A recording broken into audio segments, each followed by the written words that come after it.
मसीह जी उठा है, मसीह जी उठा है, मसीह जी उठा है।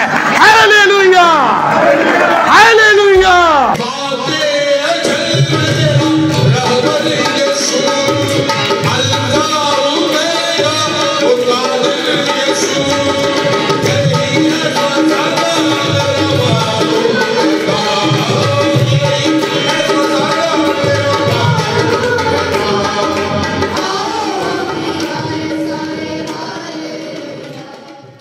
कलाम में से हम निकालेंगे करंथस की कलीसिया को पौलुस रसूल ने जो पहला खत लिखा उसका 15वां बाब और 55वीं आयत से पढ़ूंगा। फोकस 55वीं आयत है, लेकिन ऑल्टर कॉल 57वीं आयत है। तो 55वीं आयत से 57वीं आयत तक आपके सामने आयत को पढ़ने की सादत हासिल करूंगा। लिखा है, ऐ मौत तेरी फतह कहां रही, ऐ मौत तेरा डंक कहां रहा।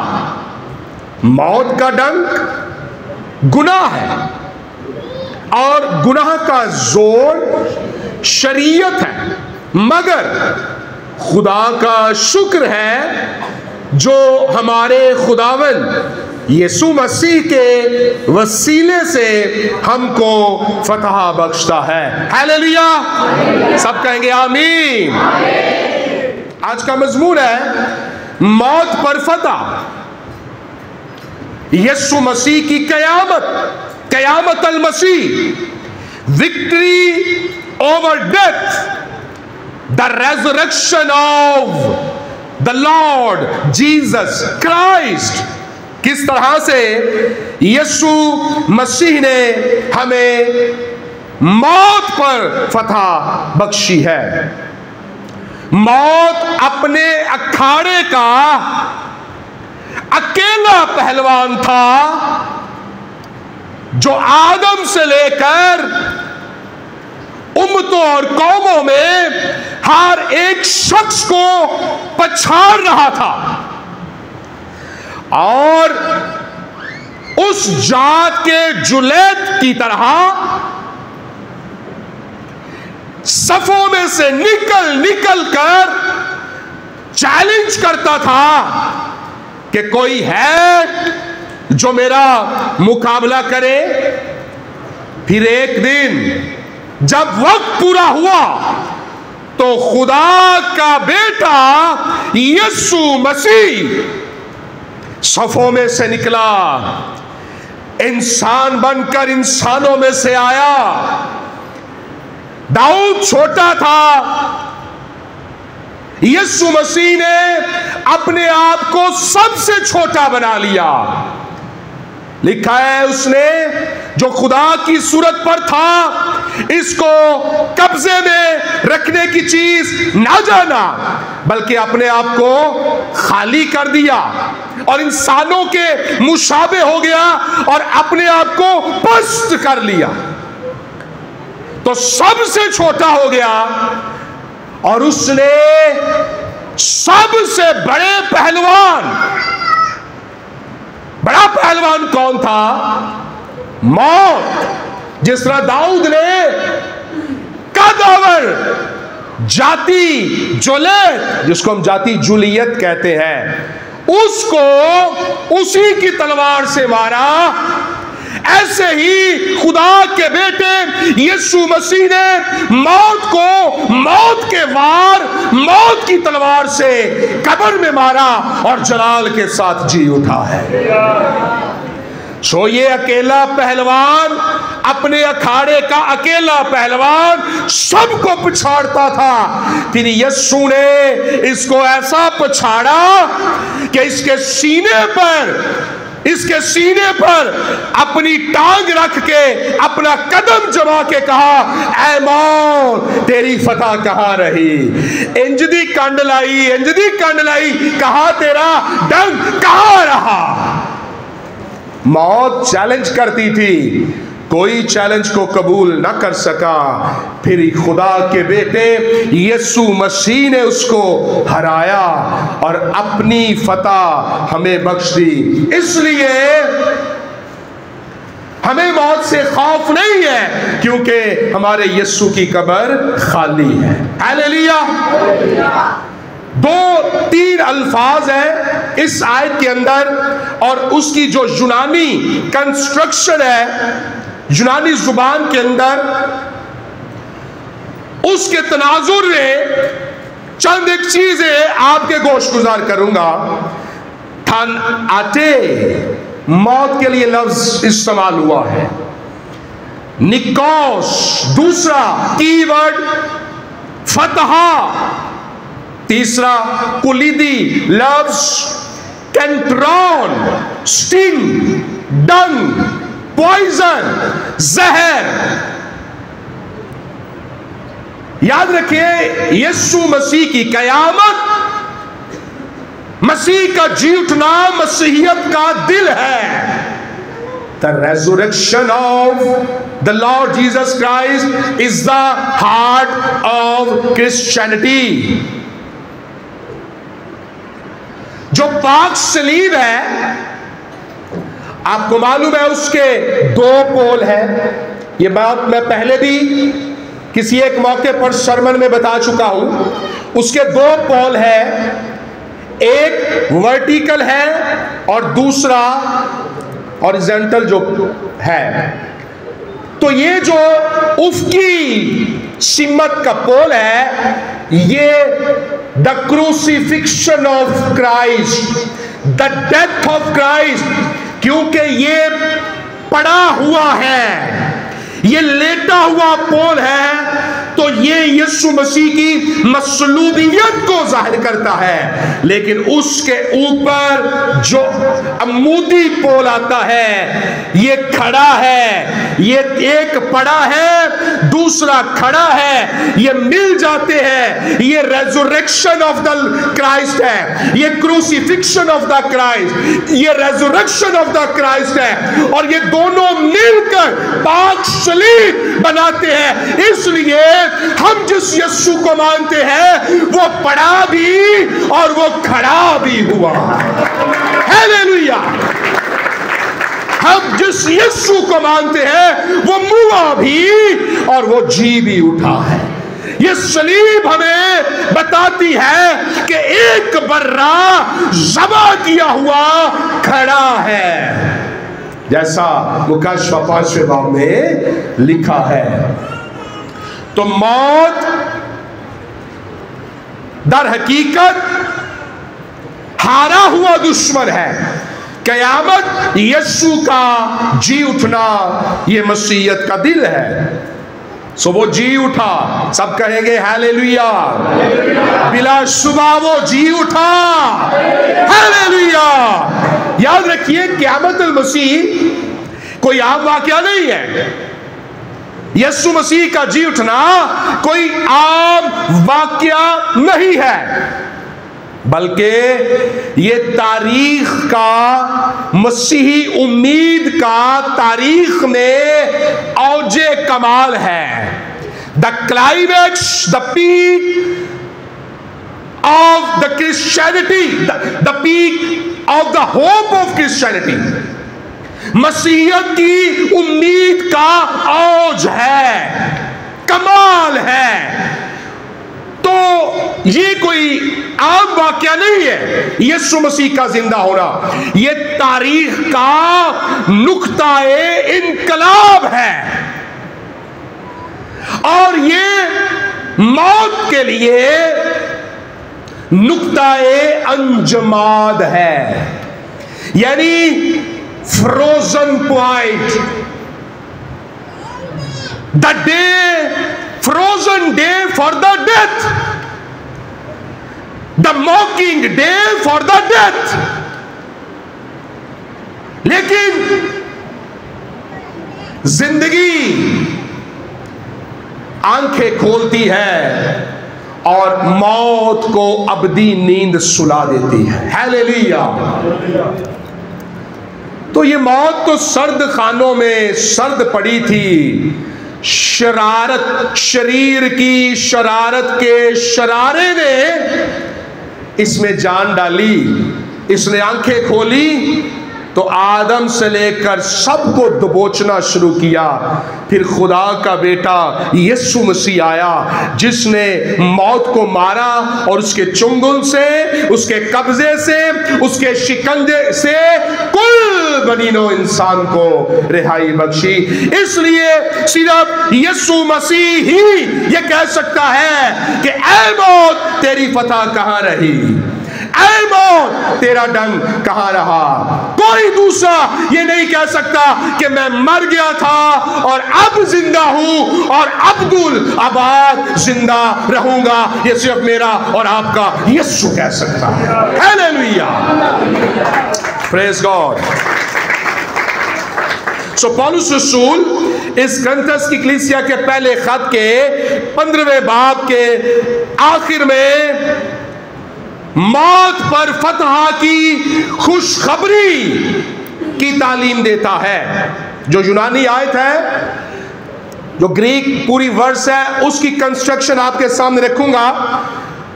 लिखा है यहां पर, जो असल मतन है, पूसू, पू का मतलब है वेयर इज, कहां है।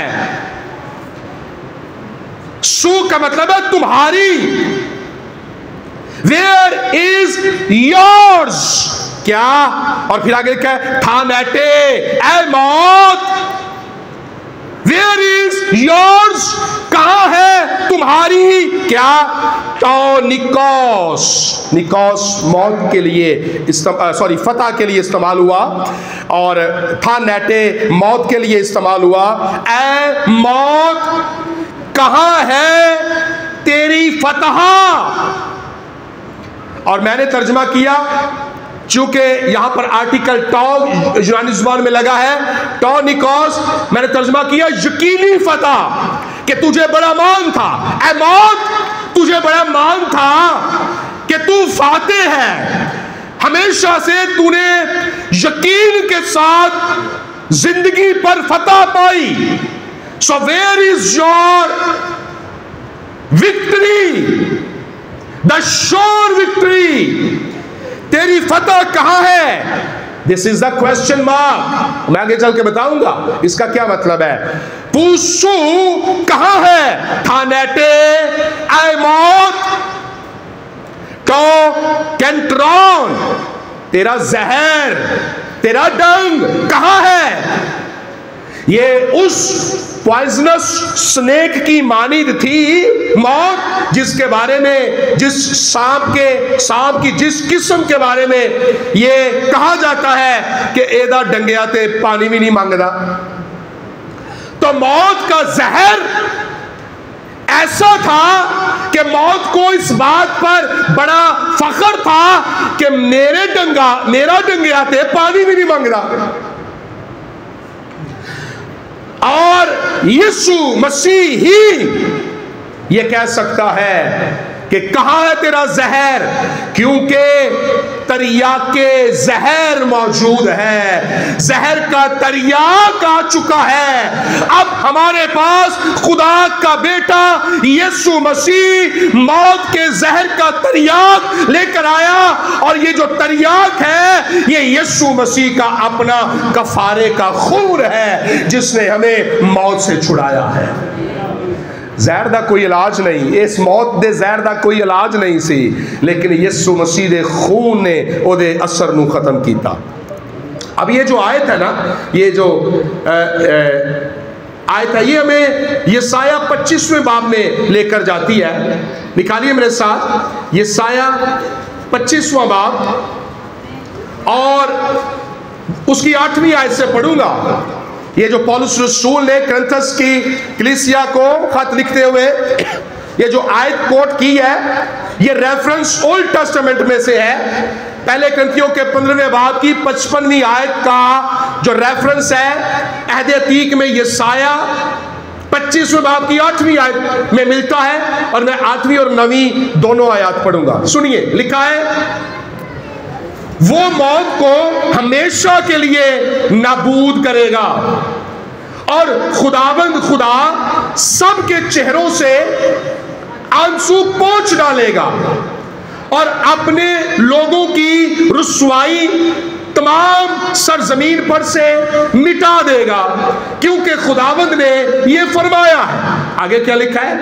और उस वक्त यूं कहा जाएगा, लो ये हमारा खुदा है, हम उसकी राह तकते थे और वही हमको बचाएगा। ये खुदावंद है, हम उसके इंतजार में थे, हम उसकी निजात से खुशो खुरम होंगे। ये साया ने इस आयत के बारे में जो पौलुस कोट करता है पहले से ही क्लैरिफिकेशन दे दी है, लेकिन इस आयत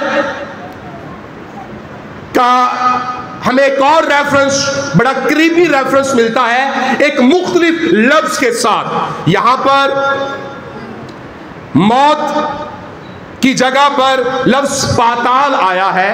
होशिया निकालिए मेरे साथ, होशिया की किताब, होशिया की किताब के 13वें बाब के अंदर 14वीं आयत पढ़ूंगा। यहां पर मौत लफ्ज नहीं, इब्रानी में एक और लफ्ज है, वो मौत के लिए नहीं बल्कि जो जगहाए मौत है, द प्लेस ऑफ डेथ, जहां मौत के बाद का तस्वुर है कि रूहें जाती हैं, पाताल, मौत की गोद, मौत की आगोश, जहां मरने के बाद इंसान चला जाता है। सो पाताल का जिक्र है। 14वीं आयत 13वें बाब की लिखा है, मैं उनको पाताल के काबू से निजात दूंगा, मैं उनको मौत से छुड़ाऊंगा। ऐ मौत, तेरी वबा कहां है? अब देखें, लफ्जों की तरकीब मुख्तलिफ है लेकिन बात सेम ही है। ऐ मौत, तेरी फतह कहां है? दूसरे तनाजुर में दूसरी तरह से इसको एक और एंगल में बयान किया, ऐ मौत, तेरी वबा कहां है? तेरा जहर, तेरी तपाली, तेरी मुसीबत कहां है?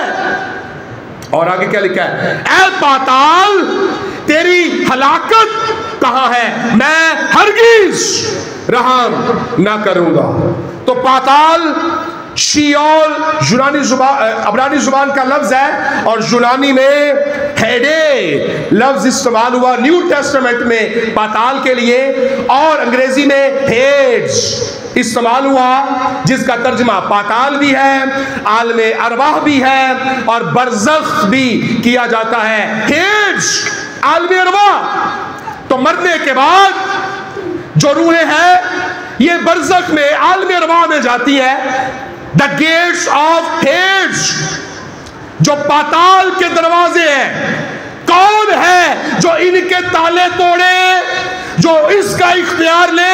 ये मेरा और आपका खुदावंद यीशु मसीह है, जो कहता है, क्या कहता है? कि मौत और आलमे अरवाह की कुंजियां मेरे पास है।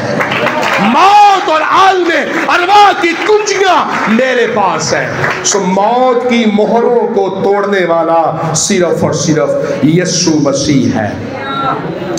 अच्छा, यहां पर जो लफ्ज रिपीटेडली इस्तेमाल हुआ था, नेटे, ऐ मौत, 2 दफा इस्तेमाल हुआ। ऐ मौत यानी ऐ मौत, तेरी फतह कहां है? ऐ मौत, तेरा डंक कहां रहा? फतह कहां रही और डंक कहां रहा? तो 2 दफा ऐ मौत को जो है यहां पर इस्तेमाल। और ये यूनानी जुबान में ये वोकेटिव वॉइस है, यानी हरफे निदा। जब किसी को मुखातब किया जाता है, किसी शख्स को मुखातब किया जाता है, किसी बेजान चीज को तो मुखातब नहीं ना किया जा सकता। तो यहां पर रसूल जब कहता है ऐ मौत, तो गोया यहां पर वो मौत को शख्सी तौर पर खिताब करता है। ये हरफे निदा है, यानी पुकारा जा रहा है इसका मतलब है कि यहां पर गोया मौत की पर्सोनिफिकेशन की गई है, मौत को पर्सोनिफाई किया गया है, मौत को कोई जानदार शख्स के तौर पर बयान किया गया है कि तू बढ़िया बड़का मारनिस है, बहुत तेरी हुकूमत, तेरा राज, तेरी सल्तनत थी, ऐ मौत कहां है तू? इसलिए कि यीशु मसीह ने अपने बदन में मौत के डंक को बर्दाश्त किया और मौत को मार दिया। अब इसके साथ साथ ये एक तंजिया लहजा भी है, ये एक फतह का ऐलान भी है, the proclamation of the eternal ultimate and final victory. ये इसकी प्रोक्लेमेशन है, फतह का ऐलान है। इसके साथ साथ ये एक तंजिया खिताब भी है, लहजा भी है, टोन तंजिया है। ऐ मौत तेरी फतह कहां रही, ऐ मौत तेरा डंक कहां रहा। मॉकिंग हो रही है, मॉकरी हो रही है। इसलिए मैंने कहा today is the mocking day to death.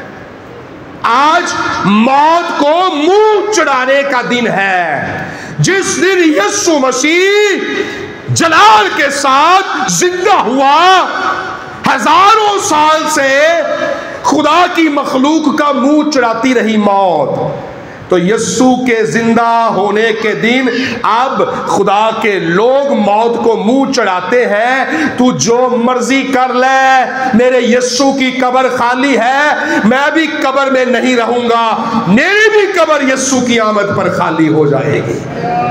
तो आज हमारे पास उसको ठट्ठों में उड़ाने और मॉकिंग करने का दिन है, डरने और घबराने का नहीं, क्योंकि उसका डंक निकाल दिया गया है। और मैदाने जंग में इस दुश्मन के चैलेंज को यीशु मसीह ने कबूल किया कि ओदी कंड ला छड़िए।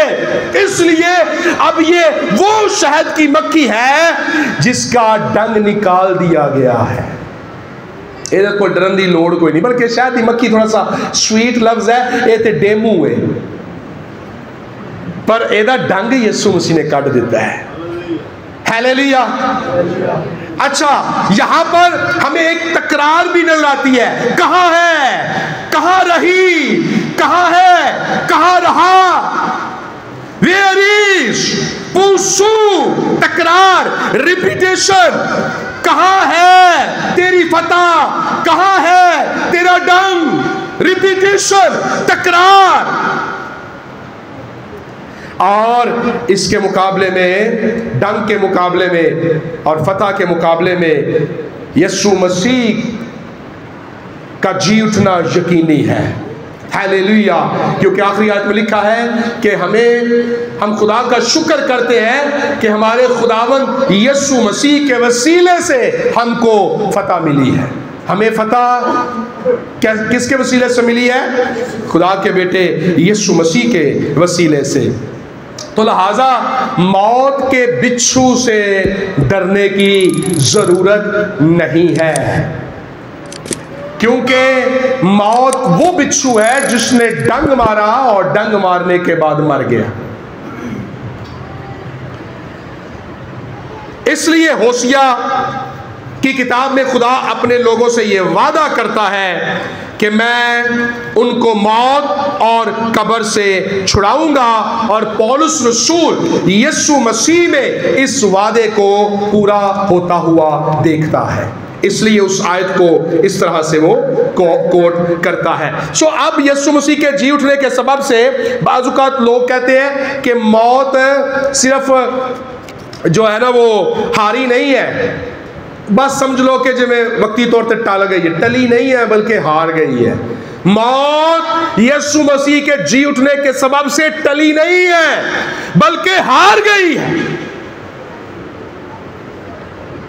और सिर्फ यीशु मसीह ही है जो ना सिर्फ मौत से बच निकला बल्कि इसने मौत पर कब्जा भी कर लिया है, मौत को मगलूब भी कर लिया है। अब मौत हमारे लिए खात्मा नहीं है, बल्कि लिखा है, पौलुस रसूल कहता है रोमा की कलीसिया को 8वें बाब के अंदर कि जो यीशु मसीह पर ईमान रखते हैं ना, वो मौत में से निकलकर जिंदगी में दाखिल हो जाते हैं।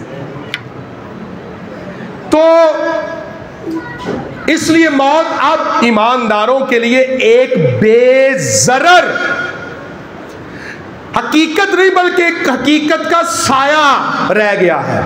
और मौत को भी आखिर में झील में, आग और गंधक से जलने वाली झील में डाल दिया जाएगा, लेकिन बिल्कुल आखिर में सबसे पीछे जिसको डाला जाएगा आग की झील में, वो मौत होगी। और उसके बाद क्या होगा? न मौत होगी, न मातम होगा, और खुदा आप उनके सब आंसू पोंछ देगा। बर्रा होगा और उसका जलाल होगा, खुदा की हजूरी होगी और फतहमंद जिंदगी होगी। आखिर में ये जो ईस्टर है, ये हमें मसीह में नई जिंदगी गुजारने का भी चैलेंज देता है। एक आयत पढ़ूंगा, रोमियो 6 बाब निकालिए, और रोमियो 6 बाब की, हाँ जी, रोमियो 6 बाब 4 आयत। यहां पर लिखा है, बस मौत में शामिल होने के बपतिस्मे के वसीले से हम उसके साथ दफन हुए। तो लिखा है, बस मौत में शामिल होने के बपतिस्मे के वसीले से हम उसके साथ दफन हुए, ताकि जिस तरह मसीह बाप के जलाल के वसीले से मुर्दों में से जिलाया गया, उसी तरह हम भी नई जिंदगी में चले। आमीन। तो ये जो ईस्टर है, ईद क़यामत अल मसीह है, ईद पाशका है, ये हमें मसीह में नई जिंदगी गुजारने का चैलेंज ये ईद देती है। तो आओ आज हम इस ईद पर एक फतह का नारा लगाएंगे इस आयत के साथ कि खुदा का शुक्र है जो हमारे खुदावंद यीशु मसीह के वसीले से हमें फतह बख्शता है। आखिर में आप मेरे साथ सारे बुलंद आवाज के साथ कह सकते हैं, सब कहेंगे, मौत मर चुकी है। फिर कहेंगे, मौत मर चुकी है, मोहब्बत जीत चुकी है। कलाम में लिखा है ना कि कोई मुश्किल से ही किसी के लिए अपनी जान देता है। मसीह ने हमारी खातिर कब जान दी? ऐन जब हम गुनहगार थे, तो मसीह हम बेदीनों की खातिर मुआ।